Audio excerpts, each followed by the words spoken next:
Welcome to episode 3 of season 2. It sounds like a TV programme. I hope you were well.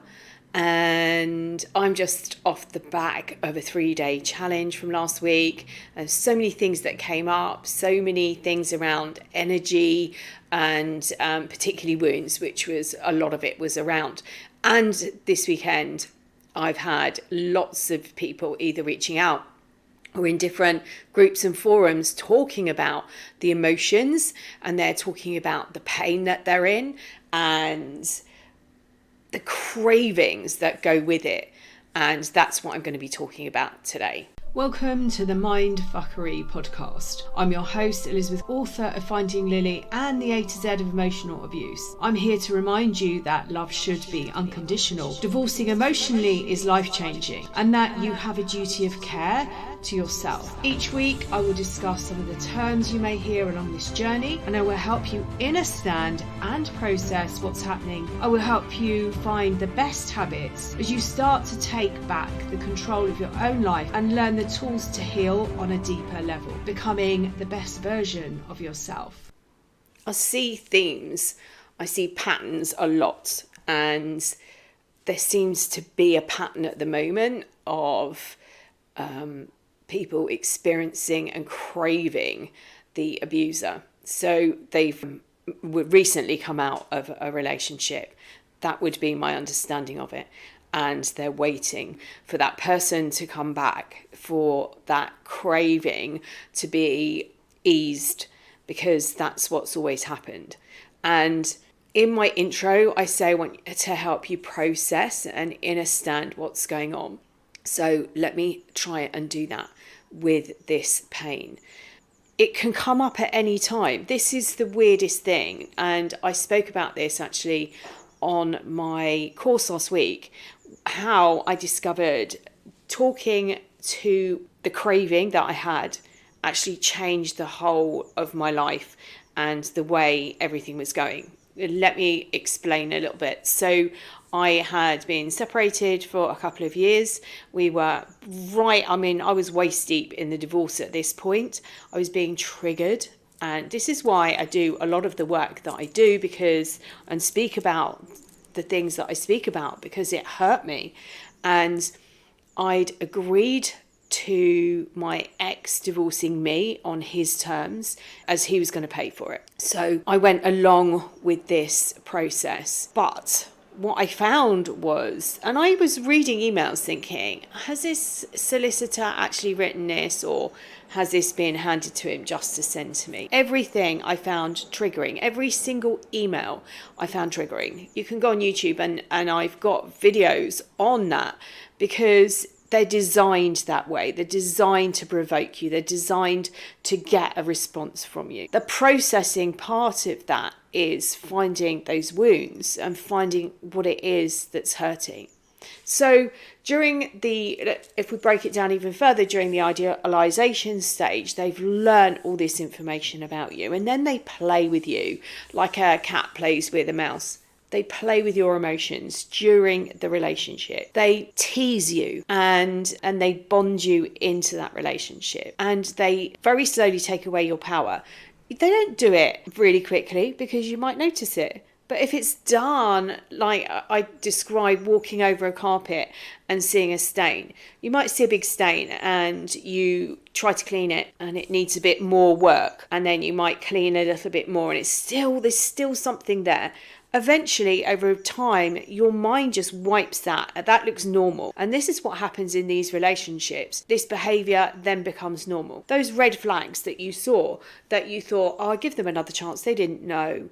Or you raise some issue and they say, I'm really sorry, I won't do it again. And they do it again. And eventually, after the 4th or 5th or 6th time, you've given up because you want to be in this relationship. So there's this process that you need to go through. As I said at the beginning, my intro says I want to help you process. So there's a craving that happens. There's a bonding that takes place. There's these hormones that get involved, and some of the big ones are oxytocin. Now, I've spoken about this a few times. Oxytocin is actually two-faced, so it's a bonding hormone. It's how we bond with people. It gets released when we're close to them, when we're in a community. It gets released when we're with pets. It gets released during pregnancy, during childbirth. It gets released when a mother starts feeding her baby. It's a really complex process, but it's a big hormone, and it does a lot, and it creates these bonds we have with people, and we get used to those needs being met by someone in whatever way. And it might be that as we're taken around that cycle of abuse, as we're danced around that dance floor and we're twirling around from idealization to devaluation, when we think, oh, this feels icky, and then into it might just be straight back to idealization. You might go through some form of discard that makes you bond and go, what's going on? You've told me I'm the most important person in your life, and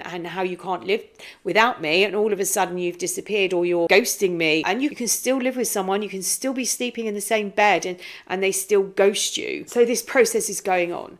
And then they've gone. Now, I've explained this a few times. I'm not sure whether I've done it on the podcast. I know I've done it on YouTube videos. Your body gets used to this cycle. It knows that the next stage from discard is idealization, and it's waiting. It's been trained to wait. I'll tell you the story about Pavlov's dog and why I quote it. I was with my ex, and possibly hadn't been together very long, I don't know. And I was doing some work for him, for his company, and he would reach out. And I don't always have my phone with me. And I had a family. I was self-employed. I had a nice business, and I was also doing some other work. I was trying to build my life coaching because I'd qualified a couple of years before. So I was trying to build that, soul plan reading and all of those sort of things in the background. And with the view of moving over into that work and giving up my other position, which was mainly weekend work. Anyway, so I'm doing some work for him, and I don't always have my phone with me. I just, I don't need it all the time. And he used to get frustrated. I'm sure some of you might understand or understand, when they can't get hold of you, when they want you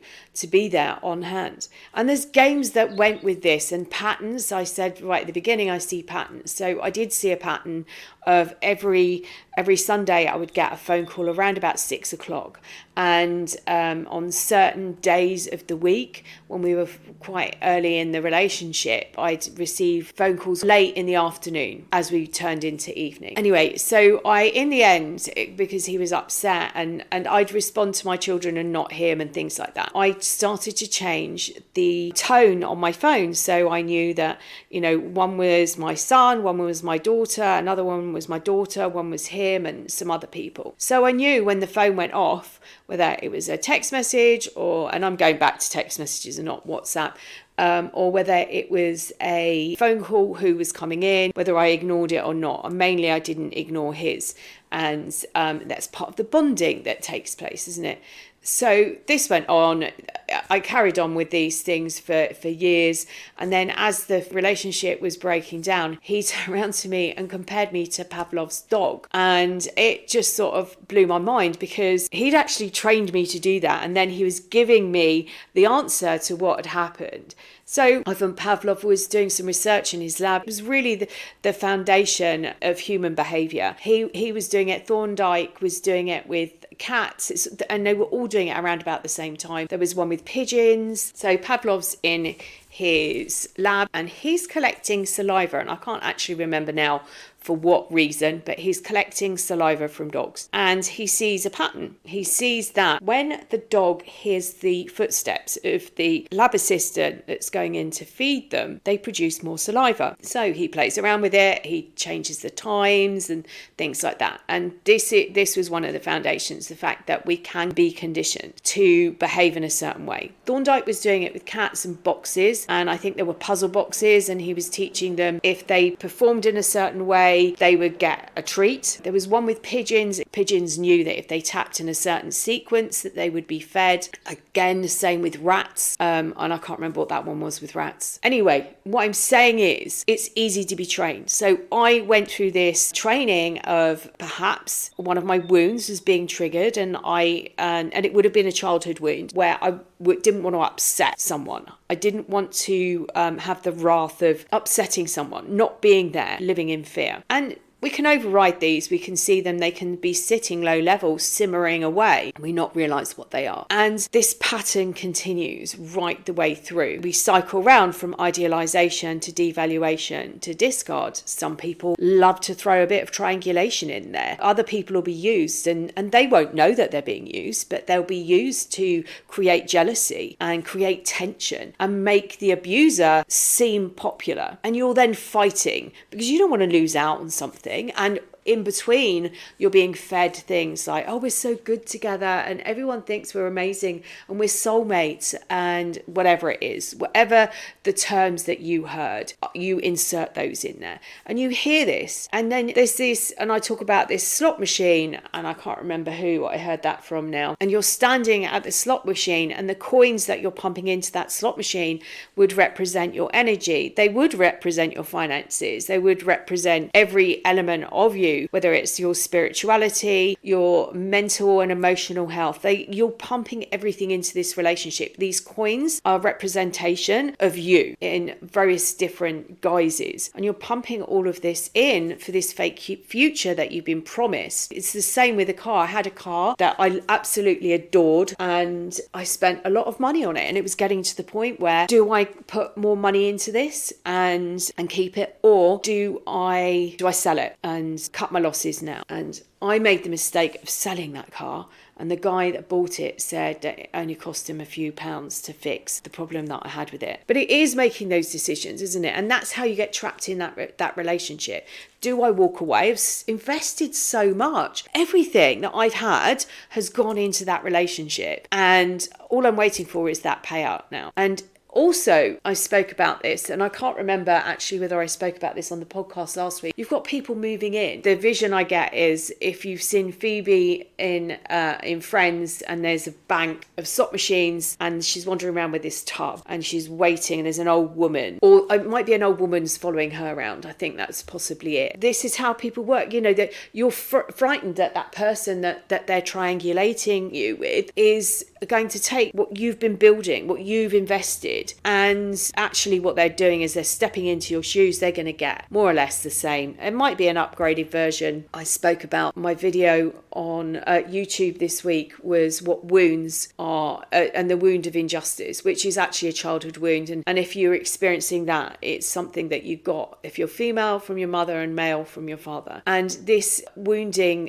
is just so prevalent at the moment. It's these wounds, to me, are coming up, that we're in this really special time where we are. The information that's available to us and is being presented in so many different ways by different people, and you'll find the right person to work with if you're ready and when you're ready to address those wounds. And looking at those wounds isn't painful.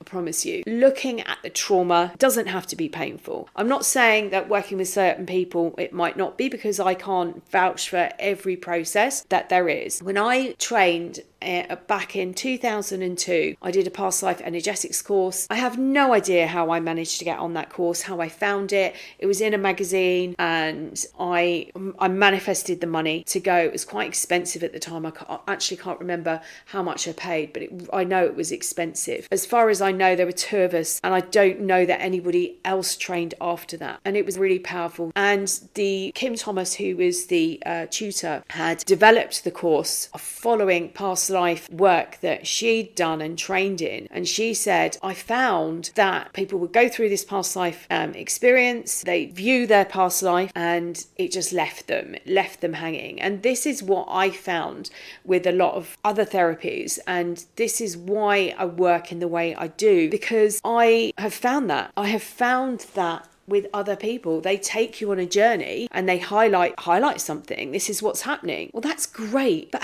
what do I do about it? How do I recover from that? And maybe that's just something that follows me as a pattern, because actually as I'm talking, it reminds me, I was in sales the first part of my life. I went into sales at the age of about 23, and one of my sales managers, they used to come out with us every so often, and we used to pull up, and then he'd debrief me at the end of the day. And he said to me, and he criticized me what I was doing, and I said to him then, well, tell me how I do that, and he couldn't answer that question.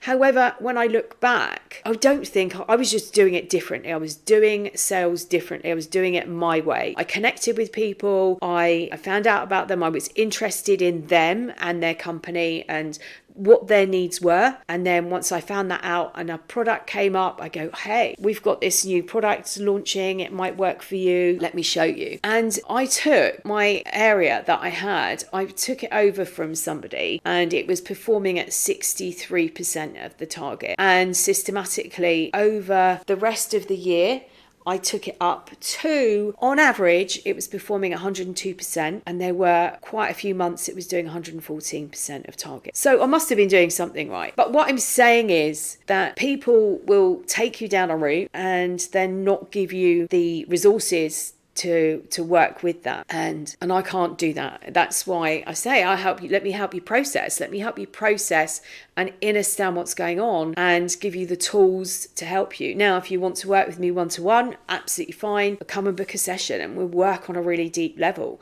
But I also can't leave you hanging if you're in pain. I want to help you as much as I can.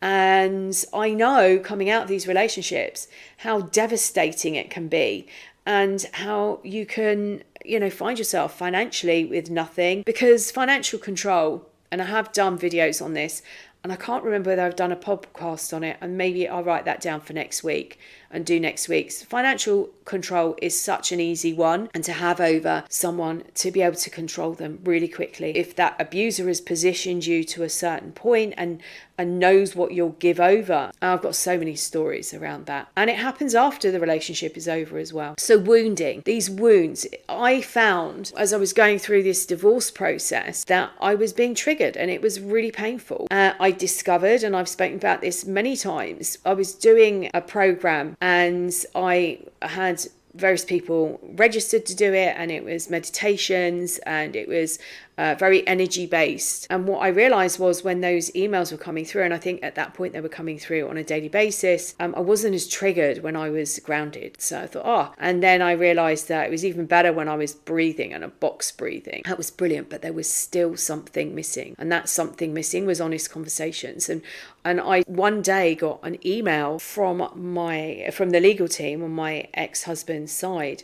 and it upset me so much. I can't remember now what it was, but I know it upset me. And I went and sat on my bed, and I was in pain, and there was a pain of me wanting to reach out and somebody to take this all over, somebody to deal with it. And my association was him. And then I actually went in further, and I had this conversation, and I said, who is this? And what is it that I really want? What do I really, really want? And I just needed attention. I just felt like I was a small child, about 3 years old, completely lost and really hurt by something that was going on that I really didn't understand on a bigger level that was hurting. And when I acknowledged that wounding, and I had that conversation, what do you really want? What is it that you really, really need? And I was able to hug myself, and I was able to tell myself and talk to myself in a language that a 3-year-old, I was able to, and this is what I actually do in my sessions, would tell myself what I needed to hear at that age. What did I really need to hear at that point? And it was so powerful. And from that point onwards, it changed everything for me. I hardly look back. There are times where you think, oh gosh, but oxytocin, which I started off talking about, is such a powerful hormone, and it is two-faced. So as it's being released, if it's a negative experience that's going on as well, it will create a memory, a painful memory. So being in that position to undo that, to release that. I spoke about this actually, I can't remember, I might have done this on another podcast, but I talk about post-traumatic and complex post-traumatic. I have done videos on that as well, and the difference between those. But the trauma needs to be turned off. Those hormones need to be turned off that are being released. And if you don't get an ending to that trauma, if it doesn't know, right, we're finished, you can stand down now. They're like little foot soldiers that come out to protect you.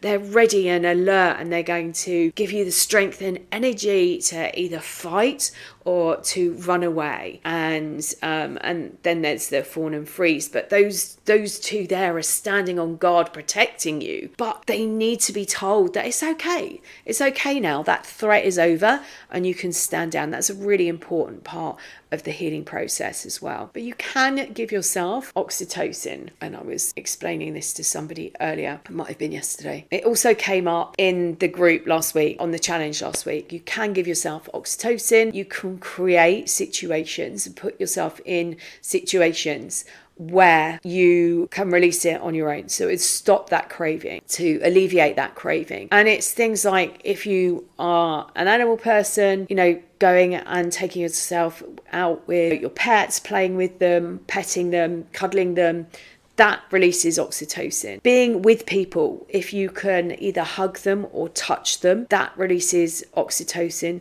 That community, being part of a community, helps release oxytocin. Somebody was saying that they had been considering getting a dog because they were doing a share with their ex. And my suggestion was, are there any charities? Because I know of a couple of charities that look for people to help with the elderly, walk pets, or help people that are ill, for respite care and things like that.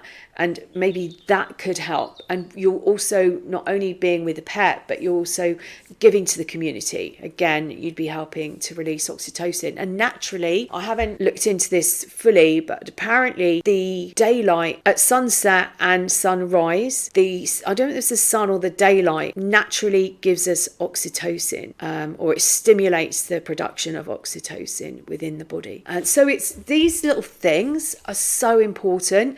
It's a little thing for your toolbox, right? How can I get myself some oxytocin? How can I start to unprogram the fact that this is the final discard and they're not coming back? I don't want them back in my life. I didn't want my ex-husband back in my life, but there was a craving, a need, and a wound. And by stepping in and repositioning everything, I was able to break that and change that whole dynamic of that. And so when I was in rumination during the divorce, I got myself to a certain point, and then the divorce triggered everything again. And this is why, to me, it's so important that you emotionally divorce and work your way through these wounds, because if you haven't got to that point, they can trigger you again, and you can be agreeing to things or fighting for items that you don't really want, but there's a wounding in there that says, I want this because of what you've done to me.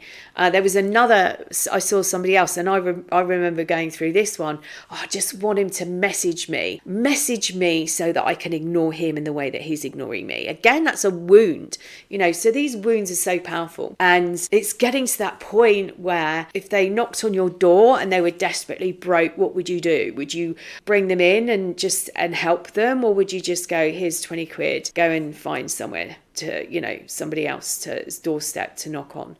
It's being in that position where they mean nothing.